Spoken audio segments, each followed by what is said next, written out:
আওয়ামী লীগের বিচার না হলে ক্ষমতায় থাকতে পারবে না বিএনপি, এমন হুঁশিয়ারি 11 দলের। প্রতিবাদ সমাবেশে জুলাই হত্যাকাণ্ডের বিচারের সরকার শ্লথ গতিতে এগুচ্ছে বলে জানিয়েছেন এবং তারা দাবিও করেছেন এটি।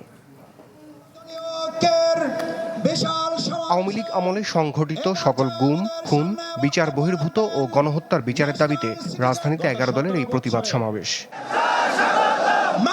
যেখানে বিএনপির বিরুদ্ধে জুলাই হত্যার বিচারে সমঝোতা আর ধীরগতির অভিযোগ তোলেন 11 দলের শীর্ষ নেতারা। তাদের দাবি, অতীতে রেখে যাওয়া ফ্যাসিবাদী পথেই হাঁটছে বিএনপি। আওয়ামী লীগে ভোট ব্যাংকে যেভাবে একটা সমঝোতা হয়েছে, বিচারের ক্ষেত্রেও সমঝোতা করতে হবে। আমরা বলবো আল্লাহর রাস্তে মাপ চাই বিএনপির ভাইয়েরা।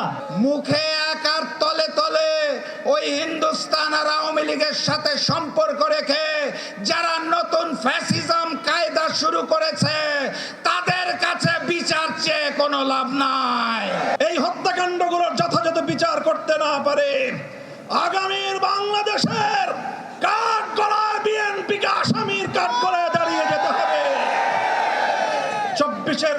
সমাবেশে গণহত্যার দায়ে আওয়ামী লীগের বিচার নিশ্চিতের দাবি জানান সংসদের বিরোধী দলীয় চিফ হুইপ। হুঁশিয়ারি দেন, তা না হলে পূর্ণ মেয়াদ ক্ষমতায় থাকতে পারবে না বিএনপি। সেক্ষেত্রে সরকারকে বিদায়ের পথ খোঁজার পরামর্শ দেন বিরোধী দলীয় নেতা। সকল গুম, খুন এবং শরীফ ওসমান হাদি হত্যাকাণ্ডের বিচার অবিলম্বে নিশ্চিত করতে হবে। বিচার যদি নিশ্চিত না করা হয়, এই সরকার কোনোভাবেই 5 বছরের মেয়াদ সম্পূর্ণ করতে পারবে না। আমরা পরিষ্কার বলে দিচ্ছি, হয় আপনারা বিচার নিশ্চিত করুন, না হয় আপনারা যাওয়ার রাস্তা খুঁজে বের করুন।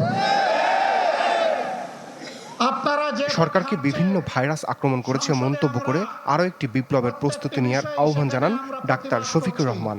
দুর্নীতির ভাইরাস, দলীয় শাসনের ভাইরাস, এই সকল ভাইরাস মুক্ত করার জন্য আরেকটি বিপ্লব অনিবার্য হয়ে উঠেছে। রমিজ হুসাইন, চ্যানেল 24, ঢাকা।